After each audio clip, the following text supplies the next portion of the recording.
안녕하세요. 순살 국어입니다. 오늘은 비문학 경제 지문을 읽는 방법에 대해서 알려드리겠습니다. 이 자료는 유튜브 순살 국어 네이버 카페에 보시면 있으니까 뽑아서 같이 보시면 더 효율이 좋습니다. 그럼 바로 시작하겠습니다. 첫 번째로 경제 지문을 풀 때 발생하는 어려움에 대해서 세 가지로 나눠서 얘기해 드리겠습니다. 첫 번째는 기본적인 경제 용어를 몰라서 여러분들이 지문의 독해가 어려워진다는 것입니다. 여기에 말하는 기본적인 용어는 환율, 신축성, 긴축적 정책 이런 용어들을 여러분들이 정확하게 모르는 경우가 많아요. 여러분들이 지금 제가 당장 신축성이 무엇인지라고 물었을 때 바로 답할 수 있는 사람이 그렇게 많지 않을 겁니다. 그렇고 두 번째는 나는 이런 용어들을 다 안다. 아는데 이제 경제학 자체가 낯설어서 경제학 특유의 인과관계 파악을 못하겠다. 이게 사실 굉장히 많아요. 1번은 공부를 많이 한 학생들은 다 이제 공부를 해놨는데 2번에서 막힌 경우가 굉장히 많아요. 2번이 어떤 케이스냐? 옆에 있는 예시로 볼게요. 지금 밑줄 친 부분만 볼 건데 이게 2018학년도 수능에 나왔던 지문이에요. 수능에 나온 지문인데 한번 읽어볼게요. 국내 통화량이 증가하여 유지될 경우 물가가 경직적이어서 실질 통화량은 증가하고 이에 따라 시장 금리는 하락한다. 첫 번째 문장부터 뭔가 많죠. 통화량이 증가해서 유지가 될 때, 이제 유지될 때의 상황이고 물가가 경직적이어서 이건 원인이죠. 그 결과는 실질 통화량은 증가한다. 실질 통화량은 증가해. 시장 금리는 하락한다. 이게 한 문장인데 지금 표현이 이렇게 인과가 두 개가 걸쳐져서 나와요. 근데 그 다음 문장 보시면 국가 간 자본 이동이 자유로운 상황에서 시장 금리 하락, 앞에서 나왔던 하나의 결과였죠. 시장 금리 하락은 기대 수익률 하락으로 이어져 또 하락을 해. 어떤 게 하락을 하고 단기성 외국인 투자 자금이 해외로 빠져나가거나 신규 해외 투자 자금 유입을 위축시키는 결과를 초래한다. 또 결과를 새롭게 초래해요. 이런 게 3개 문장 또는 4개 문장씩 연결돼서 나올 때가 있어요. 이런 경제학 한 문장도 솔직히 이해하기 힘든데 경제학 최근 수능 지문에서는 2개나 3개씩 인과관계가 나올 때가 많단 말이에요. 근데 그런 것들의 인과관계 파악을 사실 하기 힘들죠. 경제학 공부를 안 했으니까. 그리고 세 번째는 정보량이 타 주제보다 많아요. 법 지문이랑 철학 논리학 지문보다는 많아요. 근데 법과 철학 논리학 지문은 정보량이 많아서 힘든 게 아니고 용어가 더 어려워서 힘든 거고 경제 지문 같은 경우는 일단은 내가 처음 보는 용어가 나오는 것도 많은데 이런 식으로 인과가 늘어지면서 정보량이 쌓이는 경우가 많아요. 그래서 힘들어 하는데 아니 그러면 길러야 하는 능력도 딱 3개겠죠. 어려워하는 것도 3가지 종류가 있으니까. 첫 번째는 이제 경제 용어를 몰라서 독해가 어려운 거니까 기본적인 경제 용어의 이해도를 높여야 될 거 아니에요. 그럼 이 이해도를 어떻게 높여야 되냐? 이 방법에 대해서 바로 말씀드릴게요. 일단은 문제를 시간 재고 풀어요. 여기 나오는 문제는 기출 문제 위주로 푸시면 되고 기출을 다 풀고 정말 볼 게 없다. 이런 분들이 교육청 문제들을 보시면 될 것 같은데 아무튼 문제를 시간 재고 풀고요. 분석할 때 모르는 어휘를 다 검색해서 정리해야 돼. 이게 제일 중요해요. 이게 가장 핵심이에요. 오늘 제가 설명하는 것 중에서 모든 학생이 다 따라할 수 있는 거는 이거라고 생각해요. 왜 이거냐? 환율, 위축, 신축, 유입, 유출. 내가 들어는 봤지만 정확하게 모르는 어휘들 있죠. 영단어처럼 그냥 다 정리하세요. 그 영단어 여러분들이 보통 그 A4 사이즈 말고 손바닥만한 크기 있죠. 요만한 거. 요만한 노트에 모르는 어휘를 이렇게 적어서 의미 외우고 가지고 다니면서 밥 먹을 때 보거나 이동할 때 보고 그러잖아요. 그런 식으로 정리를 하세요. 경제 용어를. 근데 여기서 보시면 오버슈팅 같은 거는 이 지문의 주제거든요. 이 지문을 18 수능을 찾아서 읽어서 풀어보시면 아시겠지만 이거는 이 지문에서만 나오는 주제여서 이런 거는 외울 필요 없고 어떤 거를 외워야 되냐. 이 하나의 주제 현상을 설명할 때 사용되는 개념들 있죠. 환율, 위축, 자금 이런 것들 있죠. 금리 이런 것들을 외워야 돼요. 이런 것들을 손바닥만한 정리 노트 만드셔가지고 정리하고 졸릴 때마다 저는 졸릴 때 산책하면서 이런 노트들 정리해서 손바닥만한 사이즈로 들고 다니면서 걸으면서도 공부를 했거든요. 물론 공원에서 길가에서 그러면 위험하니까 그렇게 하지 마시고요. 아니면 산책하지 않고 그냥 서서 보는데 쉴 때 아이스크림 먹거나 껌 씹으면서 보면 돼요. 엄마가 무슨 공부를 산책하냐고 하면서 물어보면은 경제 용어 정리한 노트 보여주시면 돼요. 그러면 우리 아들 딸이 참 기특하구나 라고 보통 말씀하시겠죠. 그걸 보고 뭐라 하실 부모님들은 없으니까. 그리고 이거는 좋은 게 네이버에 경제 용어 사전이 따로 있어요. 지식백과사전이 네이버에 따로 있거든요. 그래서 검색하면 다 나와. 돈이 안 들어요. 돈이 안 든다. 그런 장점이 있다. 그리고 아까 용어의 이해도를 높여야 된다고 말씀드렸는데 두 번째랑 세 번째가 보통 학생들의 더 큰 어려움이라 했잖아요. 이거는 기본이고 1번은 기본이고 그럼 복잡한 인과관계를 파악하는 능력이랑 다량의 정보를 정리하는 능력을 길러야 되는데 이건 어떻게 하냐? 이거는 경제학 지문에서도 중요하지만 기술 지문이나 다른 정보량이 많은 과학 지문에서도 가장 중요한 것 중에 한 개인데 문단별로 정보를 요약해서 정리하는 연습을 해야 돼요. 구조화가 정리잖아요. 근데 용어가 너무 많아서 어려울 때가 있고 인과가 많아서 어려울 때가 있어요. 처음 말씀드린 이런 거 있죠. 화살표, 원인과 결과가 늘어지면서 정보가 쌓이는 케이스가 있고 이 케이스를 한번 읽어볼게요. BIS 비율은 은행의 재무 건전성을 유지하는 데 필요한 최소한의 자기 자본 비율을 설정하여 궁극적으로 예금자와 금융 시스템을 보호하기 위해 바젤위원회에서 뭐 도입한 것이다 하면서 식을 이렇게 준 다음에 이 식의 분자와 분모에 해당되는 사항들에 대해서 이렇게 두 개의 문장으로 길게 설명하는 게 있어요. 이거는 위에서 나타난 것처럼 원인과 결과로 이어지는 인과관계가 늘어져서 어려운 게 아니고 이 분모와 분자에 해당하는 내용이 세부적으로 어떤 것이 있는지 나열을 해서 어려운 거예요. 그러니까 경제학 지문은 인과가 늘어져서 어려울 때가 있고 나열이 늘어져서 어려울 때가 있어요. 이 두 개는 어려움의 종류가 달라요. 이거는 문장 두 개에서 세 개를 연결해야 돼서 힘든 거고 이거는 각각 이제 분할되는 정보들을 정리해야 돼서 어려운 거잖아요. 이거 20 수능이니까 한번 풀어보세요. 웬만한 학생들은 다 한 번씩은 봤을 거예요. 최근 연도 수능이니까. 그런데 그러면 이걸 나눠서 어떻게 정리할지를 본인이 고민을 하셔야 되거든요.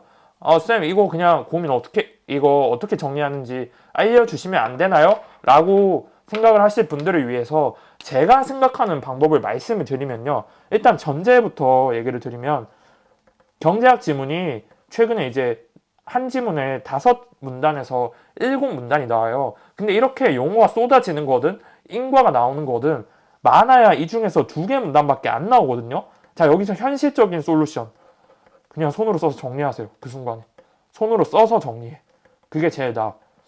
여기에 뭐 나올 때 증가, 감소하는 거 이렇게 지문안에 화살표로 표시해서 이렇게 연결해서 인과관계가 나타나는 거를 표현하셔도 되고 아니면 문제 푸실 때 이렇게 밑에 공간이 보통 조금씩 있잖아요. 시험지 밑에. 거기 밑에 여기 늘어지는 정보들을 다 손으로 한번 쓰는 거야. 왜냐면 7문단, 6문단 중에서 그렇게 손으로 써서 정리해야 되는 문단이 1개 또는 많아봤자 2개예요. 근데 이 2개를 손으로 써서 정리하는 게 길어야 1분 안에 끝나요. 왜냐면 모든 정보를 다 정리하는 게 아니고 지금 지문 안에서 어렵게 나타난 주요 정보가 쏟아지는 게 지문에서 절반 이상은 차지하지 않아요. 한 문단 안에서 절반 이상을 차지하지 않는다는 소리는 문장 개수가 2개 아니면 3개밖에 안 된다는 건데 2개 문장 또는 3개 문장을 하나로 압축해서 손으로 써서 정리하는 거에 30초 이상 걸리지 않아요. 여러분들이 써보시면 알아요.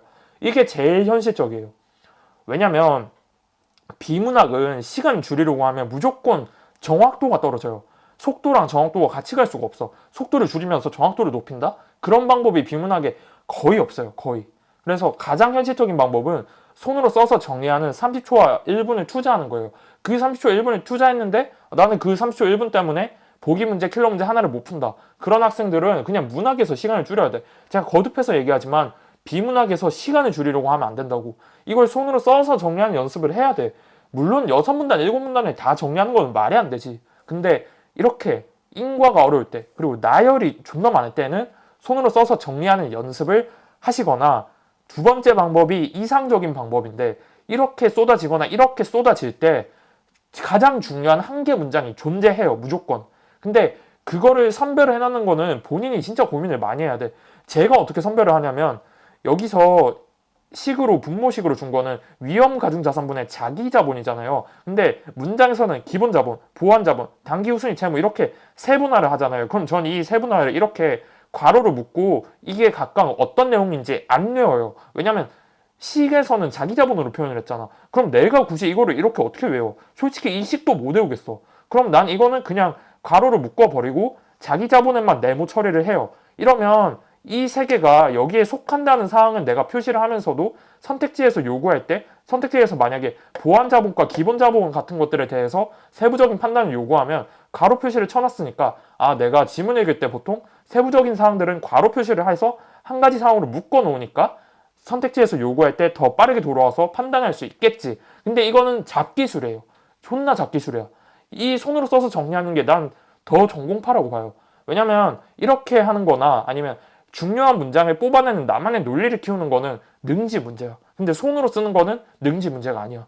그거는 연습하면 무조건 돼요. 근데 내 머리를 믿냐, 손을 믿냐? 솔직히 여러분, 비문학 풀 때 저는 제 머리를 믿지 않아요. 손으로 정리하는 거를 더 현실적이고 보편적인 학생들이 노력했을 때 따라할 수 있는 방법은 손으로 정리하는 거라고 생각해요.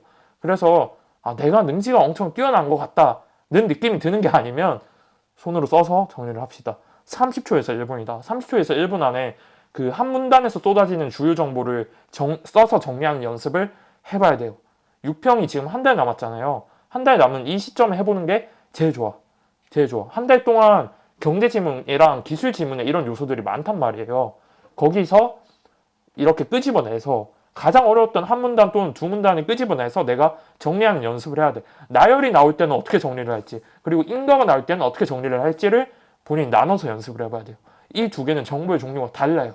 근데 이거를 모든 쌤들이 수업을 해주는지는 모르겠어요. 그래서 여러분들이 내가 인강을 듣는데 이런 고민은 안 해봤다.